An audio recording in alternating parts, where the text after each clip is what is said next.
আসসালামু আলাইকুম। শুরু করছি এমপি তামিম সরকার পর্ব ৩। লিখেছেন কাফাতুন নেসা কবিতা। তামিমের এক লাইন টেক্সট দেখে সুভা আটকে ওঠে। সি ইউ টুনাইট, মানে তামিম আসবে রাতে তার সাথে দেখা করতে। সুভা কি করবে কিছুই বুঝতে পারে না। একদিকে তামিমের ভয়, আরেকদিকে তার পরিবারের। কোথায় যাবে সে? ইলেকশনের প্রচারণার শেষে তানভীর সরকার বেশ ফুরফুরে মেজাজ নিয়ে ছোট বড় সকল নেতাদের নিয়ে সবেমাত্রই খেতে বসেছিল সরকার বাড়ির বিশাল ডাইনিংয়ে। আর তাদের খাবার পরিবেশন করছেন সরকার বাড়ির কর্ত্রী আয়েশা সরকার। নরম স্বভাবের আয়েশা সরকার ছেলে বলতেই অজ্ঞান। ছেলের সম্পর্কে কেউ বিন্দু পরিমাণে কটু কথা বললে ও তার চোখের বিষ হয়ে যায়। ইলেকশনের প্রায় প্রতি রাতেই আয়েশা সরকার নিজের হাতে রান্না করে নেতাদের খাওয়ান। এখন এটি একটি পরস্পরার পরিণত হয়েছে বলা যায়। গিন্নি, আপনার ছেলে কি ফিরেছে? আয়েশা সরকার মুচকি হেসে বললেন, কর্তা, আপনার ছেলে কি কখনো আপনার আগে ফিরেছে? তানভীর সরকার একটি দীর্ঘ নিঃশ্বাস ফেলে খাওয়াতে মনোযোগী হন। তামিম যে কখন ফিরবে এটা একমাত্র তামিমই জানে। শত চেষ্টা করেও তামিমকে ঘরে আটকে রাখতে পারেনি তারা। খাওয়া দাওয়ার মাঝেই তামিমের জিভ আসার শব্দ ভেসে আসে। তানভীর সরকার সদর দরজার বাইরে তাকিয়ে থাকেন। ছেলে যেহেতু এসেছে তাহলে একসাথেই খাবেন বলে। কিন্তু তামিমকে দেখে তার চিন্তার অবনতি ঘটে। সরকার বাড়ির মূল ফটক হতে তামিম সরকার আসছে। এক হাতে একটি মানুষের কাটা মাথা, আরেক হাতে তার চিরচেনা সেই গোল্ডেন চাপাতি যা রক্তে রঞ্জিত, আর চোখে কালো চশমা যাতে একটু রক্তের ছিটেফোঁটা লেগে আছে। তা নিয়ে তামিম সরকার বাড়িতে প্রবেশ করে। তামিমের এমন ভয়ঙ্কর দৃশ্য দেখা মাত্র নেতারা খাবার ধুয়ে দাঁড়িয়ে যান। যে যার মুখোমুখি হয়ে তাকায়। ভয়ে ঘাম ছুটে যায় তাদের। তামিম সে কাটা মাথা নিয়ে তার আব্বাজানের সামনে দাঁড়ায় আর ঘাড় ঘুরিয়ে তার মাকে দেখে। আম্মাজান, আপনি অন্দরমহলে যান। এখানে থাকলে রাতে ঘুমাতে পারবেন না। আয়েশা বেগম ছেলের কথা মতো ভিতরে চলে যান, কিন্তু তার ছলছল নয়ন বলছে অন্য কথা। তামিম তার আব্বাজানের পায়ের নিচে বসে আর কাটা মাথাটা রেখে দেয়, দিয়ে নেতাদের দিকে ভয়ঙ্কর দৃষ্টিতে তাকান। আপনারা ব্যালট পেপারে ভোটে জিতেন আর আমি জিতি পাওয়ারে। রাজনীতির নামে আমি চলি না, রাজনীতি আমার নামে চলে। আমার আব্বাজানের বিরুদ্ধে যে দাঁড়াবে তার দশা এমনই হবে। তানভীর সরকার তামিমের মুখ বরাবর হাঁটু পেরে বসেন আর মাথায় হাত দিয়ে বলেন, কিছু খেয়েছেন বাবাজান? না আব্বা, খাইনি এখনো। ফ্রেশ হয়ে আসেন, আমি অপেক্ষা করছি। জি, ঠিক আছে। তামিম কাটা মাথাটা তার আব্বাজানের পায়ের নিচে রেখেই নিজের কক্ষে চলে যায় আর লম্বা একটা শাওয়ার নেয়। তামিম যাওয়া মাত্রই কর্মচারীদের দিয়ে পুরো সরকার বাড়ি পরিষ্কার করিয়ে নেন তানভীর সরকার আর ছেলের জন্য অপেক্ষা করেন। তামিম বেশ কিছুক্ষণ পর ফ্রেশ হয়ে একটা সাদা পায়জামা পাঞ্জাবি পরে নিচে চলে আসেন। তামিম আসা মাত্রই ভয়ে নেতার দাঁড়িয়ে যায়। কলিজায় ভয় থাকা ভালো, কিন্তু ভয়টা যেন তামিম সরকারের নামেই হয়। তামিম চেয়ার টানতে টানতে বাকি নেতাদের উদ্দেশ্য করে কথাটি বললেন। তামিম বসা মাত্র তানভীর সরকার তার গ্লাসে পানি ঢেলে দেয় আর নিজের হাত দিয়ে ছেলেকে খাওয়াতে থাকে আর বাকি নেতাদেরও খেতে বলেন। বাবাজান, রাতে বাসায় থাকবেন তো? তামিম পানি খেতে খেতে বলে, না আব্বাজান, আজকে একজন বিশেষ মানুষের সাথে দেখা করতে যাব। তারে না দেখলে আমার ঘুম আসে না। তানভীর বেশ আগ্রহ নিয়ে সেই বিষয়ে মানুষের কথাটা শুনতে চায়। তা বাবাজান, সেই বিশেষ মানুষের কথা কি কিছু জানতে পারি? আব্বাজান, আগে আমি নিজেই শিওর হইনি সে কতটুকু আমার বিশেষ মানুষ, তারপর বাড়িতে তুলে আনবো নে। তামিম তার বাবার পাঞ্জাবিতে নিজের মুখ মুছে বাইরে চলে যায়। তানভীর সরকার দেশের প্রধানমন্ত্রী হলেও ছেলের কাছে একদম সাধারণ মানুষ। নিজে ছেলেকে খাওয়ানো থেকে শুরু করে নিজের পাঞ্জাবি দিয়ে মুখও মুছে দেন। সুভা ভয়ে আর আতঙ্কে ঘুমোতে পারে না। ল্যাম্পলাইট জ্বালিয়ে পড়তে থাকে। কলেজ নেই তো কী হয়েছে, বই তো আছে। আর যাই হোক, পড়াশোনা তো বাদ দেওয়া যাবে না। সুভা খুব মনোযোগ সহকারে পড়ছিল। পড়তে পড়তে হঠাৎ সামনে চোখ যায় সুভার। সামনে চোখ যেতেই কারেন্টের ঝটকা খাওয়ার মতন অবস্থা হয়ে যায় সুভার। তামিম তার সামনে চেয়ারে গালে হাত দিয়ে বসে আছে। তাকে দেখা মাত্র সুভার হৃদস্পন্দন বেড়ে যায়, ভয়ে গলা শুকিয়ে আসে। কিন্তু তামিম কখন আসলো আর কখন থেকে বা বসে আছে? সুভার মা বাবা কেন কিছু বলল না? সব মিলিয়ে সুভা খুব ভয় পায়। তামিম চুপচাপ সুভার সামনে বসে থাকে। কি পড়ছো? সুভা ধীরে ধীরে বলে, অ্যাকাউন্টিং। তামিম সুভার বই নিয়ে বন্ধ করে সাইডে রাখে আর সুভার চেয়ারে টেনে নিজের চেয়ারের কাছে নেয়। বইয়ের হিসাবের পাশাপাশি আমার মনের হিসাবটাও রাখো। সুভা তামিমের কথা শুনে চোখ নিচে নামিয়ে ফেলে। তামিম হঠাৎ ঠান্ডা গলায় বলে, তুমি জানো আমি কাকে ভয় পাই? সুভা চোখে চোখে আতঙ্ক জমে যায়। যাকে সবাই ভয় পায় সে আবার কাকে ভয় পায়? নিজের রাগকে। আমি রেগে গেলে ভেতরের জানোয়ারটা আর থামে না। তামিম নিজের মুখ সুভার কানের কাছে নিয়ে আস্তে আস্তে করে বলে, তোমাকে ভালোবাসি বলে এখনো মেরে ফেলিনি, কিন্তু তুমি যদি কখনো পালাতে চাও এই ভালোবাসি তোমার মৃত্যুর কারণ হবে।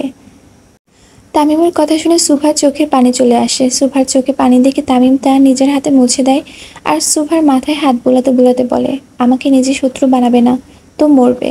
গ্রহণ করো আমাকে। তোমাকে আজকের রাতটা সময় দিলাম, কালকে বিকালে 5টায় আমি তোমার উত্তরের অপেক্ষা করব। সুভা শুধু মাথা নিচু করেই তামিমের কথা শোনে। ভয় তার ভিতর থেকে কোনো কথাই বের হচ্ছে না। তামিম উঠে দাঁড়ায় আর দরজার কাছে চলে যায়। যে ঘুরে আবার আসে সুভার কাছে, এসে একটু ঝুঁকে সুভার মুখ বরাবর। তোমাকে একটা চুমু দেই? জি। তামিম সুভার গালে চুমু দেয়। উত্তরটা যে হ্যাঁ হয় সুন্দরী, না হলে পরশুদিন বুড়িগঙ্গার ঘাটে তোমার পরিবারের লাশ ভাসবে। তামিম চলে যায় সুভার রুম থেকে আর সুভা পাথর মূর্তির মতো ওখানেই দাঁড়িয়ে থাকে। সে তামিমকে মন থেকে মানতে পারছে না, আবার না মেনেও যেতে পারছে না। খুব ভয় আর দোটানায় পড়ে যায় সুভা। সারা রাত আর দু চোখের পাতা এক করতে পারে না সে। তামিম সুভাদের বাড়ি থেকে এসে সোজা সরকার বাড়ি চলে যায় আর নিজের রুমে যেয়ে সেদিনের সুভার নাচের ভিডিওটা বড় স্ক্রিনে ছেড়ে দেয়। তামিম খুব মনোযোগ সহকারে সুভার নাচের ভিডিও দেখতে থাকে। পরি, আমার মতো নির্দয় মানুষকে বশ করেছো তুমি। তোমার আর নিস্তার নেই আমার হাত থেকে। তামিমকে আটকানো অনেক মুশকিল হয়ে যাচ্ছে। তামিমের বাপ তানভীর সরকার আয়েশা বেগমের কথায় কোনো উত্তর দেন না। চুপচাপ বসে থেকে শুধু তার কথাগুলো শুনছিলেন। আমি বলি কি, তামিমের একটা বিয়ে দাও। এইবার তানভীর সরকার একটু নড়েচড়ে বসে। গিন্নি, আপনার ছেলের মাঝে আমি নিজের যুবক বয়সে ছায়া দেখতে পাই। আপনাকে যেভাবে বাড়ি থেকে তুলে এনে বিবাহ করেছিলাম, দেখবেন আপনার ছেলেও একদিন সেম কাজটি করবে। আয়েশা বেগম একটু অন্যমনস্ক হয়ে বললেন, বাপ কা বেটা সিপাহী কা ঘোড়া, কুছ নেচিতে থোড়া থোড়া। কিছু বললেন গিন্নি? না কথা কিছু বলি নাই, বলে লাভ নাই। তানভীর সরকার আয়েশা বেগমের হাত ধরে বলে, যে আয়েশার জন্য আমার মতো লোক সাধারণ মানুষে পরিণত হয়েছে তার কথার দাম নেই বলছেন গিন্নি? আমি চাই না আমার তামিম আপনার যুবক বয়সের রূপ ধারণ করুক কর্তা। আপনি তাহলে বুঝান। আয়েশা বেগমের মনের অবস্থা বুঝতে পারে তানভীর সরকার। একজন মায়ের থেকে বেশি তার সন্তানকে নিয়ে কেউ চিন্তা করে না। তানভীর সরকার উঠে দাঁড়ায় তামিমের ঘরে যাওয়ার জন্য। না, এভাবে সে তামিমকে দ্বিতীয় তানভীর সরকারে পরিণত করতে পারবে না। তানভীর সরকার 1 কাপ কফি নিয়ে তামিমের ঘরে যায় আর পাসওয়ার্ড দিয়ে লক খুলে ভিতরে ঢুকে পড়েন। তামিম তখনও এক দৃষ্টিতে স্ক্রিন সুভার সেদিনের নাচের ভিডিও দেখছিল। কে এলো কে গেল কোনো হেলদোল নেই তার। তানভীর সরকার কফিটা টি টেবিলে রেখে তামিমের পাশে বসেন আর তার মাথায় হাত দেন। হঠাৎ মাথায় হাত পড়াতে তামিমের ধ্যান ভাঙে। সে টিভি অফ করে তানভীর সরকারের কোলে মাথা দিয়ে শুয়ে পড়ে। তানভীর সরকারও বেশ কিছুক্ষণ ছেলের মাথায় হাত বুলাতে থাকেন। বাবাজান, একটা কথা বলি আপনাকে। তামিম তার বাবার কোলে মুখ গুজে বলেন, আমাকে কিছু বলার জন্য আপনার কি পারমিশন দরকার আছে আব্বাজান? তানভীর সরকার মুচকে হেসে ছেলের কপালে চুমু খায়। আপনি জানেন আমি এই দুনিয়াতে কাকে সবচেয়ে বেশি ভালোবাসি? জি আব্বাজান, আমার আম্মাকে। আপনাকেও। তামিম চোখ খুলে তার আব্বা জানের দিকে তাকায়। বাবাজান, আপনি ছাড়া কেউ নেই আমাদের। আমার কলিজার ধন, আপনার কিছু হয়ে গেলে আমি আর আপনার আম্মা পাগল হয়ে যাব। তামিম উঠে আর তার আব্বাজানের সামনে বসে। তানভীর সরকারের হাত ধরে বলে, আব্বাজান ধরেন আপনার চোখ দুইটা অন্ধ হয়ে গেল, আপনি কি কিছু দেখতে পারবেন? আপনার কি আর বাঁচতে মন চাইবে? তানভীর তামিমের কথার অর্থ বুঝতে না পেরে শুধু তাকিয়ে থাকেন তার দিকে। আব্বাজান, আপনি হলেন আমার সেই চোখ। চোখ ছাড়া মানুষ কেমনে বাঁচে বলেন? আপনাকে যারা মারার পরিকল্পনা করবে তাদের মরাটা ফরজ হয়ে যাবে আব্বা। বাবা, কার মরা কখন ফরজ সেটা মহান আল্লাহ ঠিক করবে। আমরা সাধারণ মানুষ, সৃষ্টির সেরা জীব, কিন্তু মাঝে মাঝে আমাদের দ্বারাই অন্য জীবের ক্ষতি হয়। সেজন্যই আপনার ক্ষতি করার সব লোককে আমি পরপারে পাঠাই আব্বা। তানভীর সরকার বুঝতে পারে তার ছেলে তার মতোই হয়ে গেছে। কথায় আছে, পাপ বাপকেও ছাড়ে না। হয়তো সেই জন্যই তার পাপের ফলস্বরূপ তামিম এখন দ্বিতীয় তানভীর সরকারে পরিণত হয়েছে।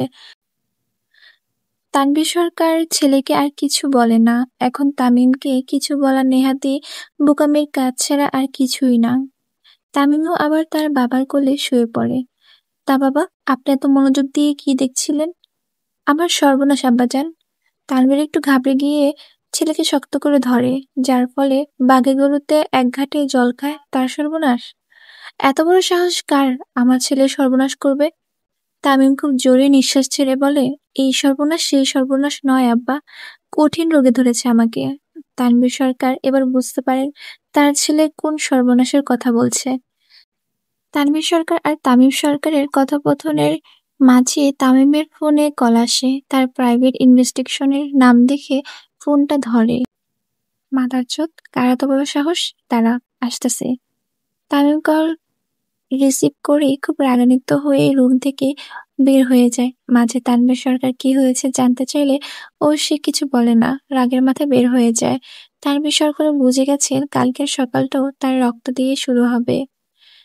তামিমকে নামতে দেখে তার পঞ্চপাণ্ডবও তার সাথে বের হয়ে যায়, কারণ তারা জানে ঠিক কি হয়েছে। তামিম নামতে নামতে হুঙ্কার দিয়ে বলে, এই মাহির, আমার চাপাতিটা নিয়ে আয়। মানিক দৌড় দিয়ে তামিমের অস্ত্রখানা থেকে তার গোল্ডেন চাপাতিটা নিয়ে আসে আর তামিমের সাথে খোলা জিপে বসে পড়ে। সবার মাঝেই এক প্রকার আতঙ্ক বাসা বেঁধেছে। তামিম যেদিন খেপে যায় সেদিন তার ভিতরের জানোয়ারটা জাগ্রত হয়, তাকে থামানো মুশকিল। তামিম জিপ থেকে নেমে শহরের দেওয়ালগুলো ভালোমতো দেখেন আর রাগে চোয়াল শক্ত করে ফেলেন। প্রতিটি দেয়ালে তার আব্বাজানের ছবিতে জুতোর ছাপ দেওয়া, রীতিমতো কালি দিয়ে জুতোর পিছনে ভরিয়ে তানভীর সরকারের প্রতিটা পোস্টার দেওয়া। পোস্টারগুলো দেখে তার তার মাত্রই তামিমের ভিতরের জানোয়ারটা নড়ে ওঠে। সে খুব জোরে ধমক দিয়ে ওঠে, সাকিব ভাই, এখনই উড়াই দিতেছি। না, ওরে ধইরা রঙ্গমঞ্চখানায় নিয়ে আয়। বোমা সাকিব আর কালামানিক বের হয়ে যায় কামাল পাটোয়ারিকে আর তার দলের ছেলেদের ধরার জন্য। আর তামিম, মাহির, বাকিরা সোজা চলে যায় রঙ্গমঞ্চখানায়। আজকে আরেকবার আরশীনগরের রক্তের বন্যা বইবে। আজকে আরেকবার আরশীনগর লাল রঙে রঞ্জিত হবে। আজকে আরেকবার আরশীনগর লাশের বিছানা পড়বে। ঠিক ২০ মিনিট পর কামাল পাটোয়ারি আর তার দলের লোকদের ধরে নিয়ে আসা হয়। এসে তামিমের পায়ের নিচে রাখা হয়। তামিম কালামের পাটোয়ারিকে দেখা মাত্রই তার সিগারেট ফেলে দিয়ে চাপাতি নিয়ে ঝাঁপিয়ে পড়ে কামাল পাটোয়ারির উপর। তামিম হিংস্র পশুর মতো ঝাঁপিয়ে পড়ে তাদের উপরে। এক এক করে ১৭ জনকে তামিম পরপারে পাঠায়। ভোর হইতে আর কতক্ষণ সময় আছে? মাহির ঘড়ি দেখে জানায় ২.৫ ঘন্টা। এই ২.৫ ঘন্টার আগে আমার আব্বার পোস্টারগুলি নতুন করে লাগা। আর সাকিব ভাই রেডি, এখন উড়াই দিতেছি। তামিমের নির্দেশ মতো লাশগুলোকে গাড়িতে রেখে বোমা ব্লাস্ট করানো হয়, যেন এইটা নর্মাল ঘটনাগুলো। প্রায় সারা রাত ধরে চলে তামিমের হত্যাকাণ্ড। শেষ প্রহরে তামিম বাড়ি চলে আসে তার পোশাক পরিবর্তন করার জন্য, কারণ আজকে সে তার বিশেষ মানুষের সাথে দেখা করবে। তামিম হাজারই হিংস্র হলেও ইদানিং সুভার সামনে কেমন শান্ত ছেলের মতো থাকে। প্রায় সারা রাত কেটে যায় সুভার চিন্তায় আর ভয়ে। তামিমকে যেমন গ্রহণ করা তার জন্য কঠিন, ঠিক তেমনি তাকে অস্বীকার করা আরো বেশি কঠিন। এভাবেই রাত পার করে সুভা। খুব সকালে সুভার ঘুম ভাঙে। সে উঠে ফ্রেশ হয়ে নিচে চলে যায় মাকে রান্নায় সাহায্য করার জন্য। সুভার মাও মাঝে মাঝে অবাক হয়ে যায়, তার এই এক রত্তি মেয়ে কি সুন্দর বড়দের মতো সব গুছিয়ে কাজ করে। সুভা মায়ের সাথে সাহায্য করে, নাস্তা করে উপরে চলে যায়। রুমে এসে সুভা দেখে তার ফোনে ১২টা মিস কল আর ৬টা টেক্সট। নাম্বার দেখা মাত্র সুভার গলা শুকিয়ে যায়। তামিম এত সকালে তাকে টেক্সট দিয়েছে। সুভা খুব ভয় পেয়ে যায়। তারপরে টেক্সট দেখে তামিম 5টা ইংরেজি ইমোজি দিয়েছে। তারপর আবার সুভার ফোনে টেক্সট আসে বারান্দায় আসার জন্য। সুভার সাথে সাথে বারান্দায় চলে যায়। তামিম দুহাত ভাঁজ করে সুভার বারান্দার দিকে তাকিয়ে নিচে দাঁড়িয়ে আছে। চোখে কালো চশমা থাকলেও সে যে খুব রেগে আছে এটা বোঝাই যাচ্ছে। সুভা আসা মাত্র সাকিব একটি কাগজ ছুঁড়ে মারে সুভার বারান্দায়। এতদিন বোমা মারতে মারতে তার হাতের সই একদম ঠিক হয়ে গেছে।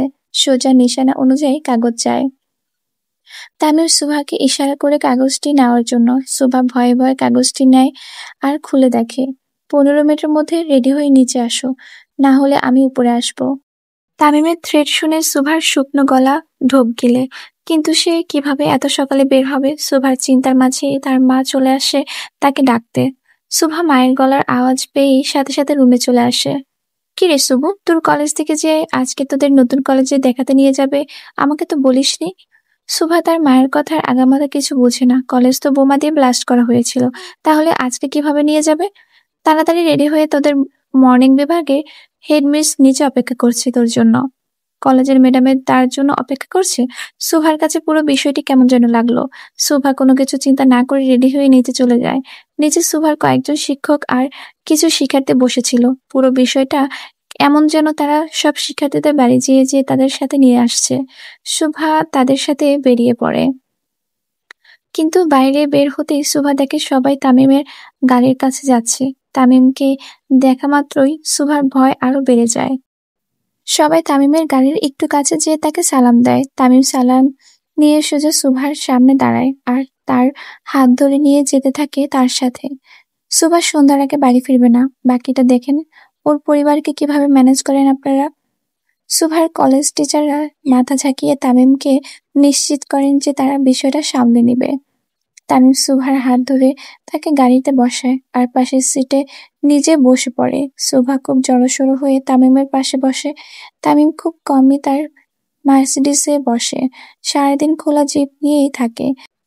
কিন্তু সুভার সাথে থাকা তামিম আজকে মার্সিডিজে বসে। তামিম বসা মাত্রই লক্ষ্য করে সুভার হাত কাঁপছে থরথর করে। সে নিজেও খুব ঘামছে।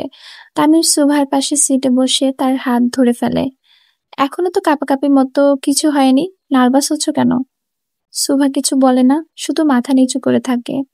কাকা, গাড়ি পোড়া বাড়িতে নিয়ে চলেন। জি ছোট কর্তা। তামিমের কথার মতো গাড়ি পোড়া বাড়ির দিকে নিয়ে যাওয়া হয়। সারা রাস্তা তামিম সুভার ডান হাত ধরে রেখে তার দিকে এক পলক দৃষ্টিতে তাকিয়ে থাকে আর সুভার মাথা নিচু করে বসে থাকে। সে না পারছে কিছু বলতে আর না পারছে হাত ছাড়তে। হঠাৎ গাড়িতে গান বেজে উঠল। সুভা ভয় আরো বেড়ে যায়। তামিম শুধু সুভার দিকে তাকিয়ে থাকে। ধরে নাও গানটা প্রতিটা লাইন তোমার জন্য গাওয়া হচ্ছে। তামিমের কথা শুনে সুভার তার চোখ বন্ধ করে ফেলে। না জানি কি হতে যাচ্ছে তার সাথে।